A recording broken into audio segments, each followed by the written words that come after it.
আসসালামু আলাইকুম। সবার প্রতি আন্তরিক শুভেচ্ছা এবং অভিনন্দন জানিয়ে আরেকটি নতুন এপিসোড শুরু করতে যাচ্ছি। এপিসোডের শুরুটা রাজশাহী বিশ্ববিদ্যালয় দিয়েই করা। কারণ আজকে আমি রাজশাহী জেলার পুঠিয়া রাজবাড়ি নিয়ে ভিডিওটি করছি।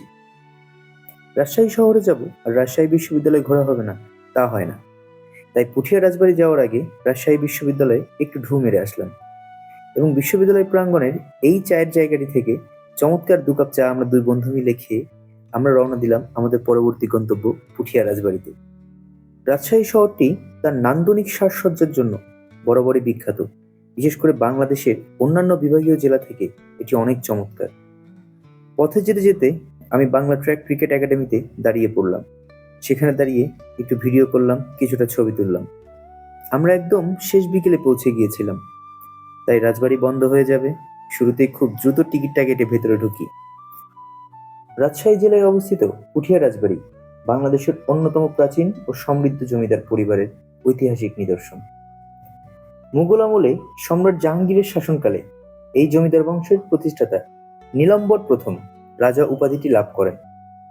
বর্তমান দ্বিতল রাজপ্রাসাদটি 1895 সালে মহারানী হেমন্ত কুমারী দেবী তার শাশুড়ি মহারানী শরৎ সুন্দরী দেবীর স্মৃতির উদ্দেশ্যে নির্মাণ করেন।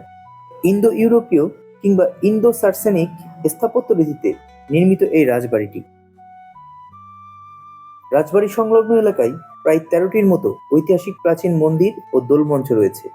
এর মধ্যে টেরাকোটা ও পোড়ামাটির অপূর্ব কারুকাজে সাজানো বড় শিব মন্দির, গোবিন্দ মন্দির এবং রাধা গোবিন্দ মন্দির বিশেষভাবে উল্লেখযোগ্য। এই রাজবাড়ির ইটের দেয়ালে জড়িয়ে আছে কত শত গল্প। লোকমুখে শোনা যায় মহারানী শরৎ সুন্দরী ছিলেন অত্যন্ত প্রজাবৎসল এবং দানশীল। তার সুশাসনের গল্প এখনো এই অঞ্চলের মানুষের মুখে মুখে ঘোরে। প্রাসাদের ভেতরে বিশাল আঙিনা, রানীদের স্নানের ঘাট আর ঝুলন্ত বারান্দাগুলো দেখলে মনে হয় এই তো সেদিনও এখানে ছিল রাজকীয় কোলাহল।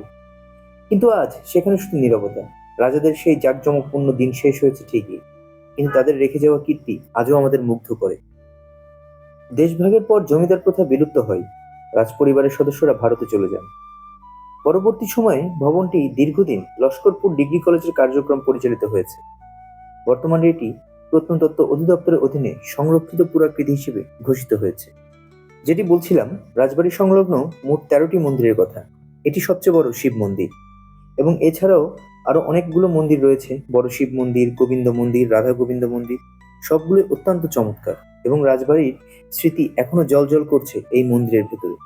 যাওয়ার আগে একটা বিষয় বলে যাই, আমাদের প্রিয় পর্যটন কেন্দ্রগুলো আজ প্লাস্টিকের বোতল, চিপসের প্যাকেট আর যত্রতত্র ফেলে রাখা ময়লার স্তূপে পরিণত হয়েছে। আমরা যখন কোনো সুন্দর জায়গায় বেড়াতে গিয়ে ময়লা করে আসি, তখন শুধু সেই জায়গার সৌন্দর্যই নষ্ট হয় না, বরং মারাত্মক ক্ষতি হয় সেখানকার পরিবেশ আর জীববৈচিত্র্যের। আপনাদের প্রত্যেকের দিন ভালো কাটুক। ডায়েরি অফ ম্যাভরিকের সাথে থাকার জন্য ধন্যবাদ।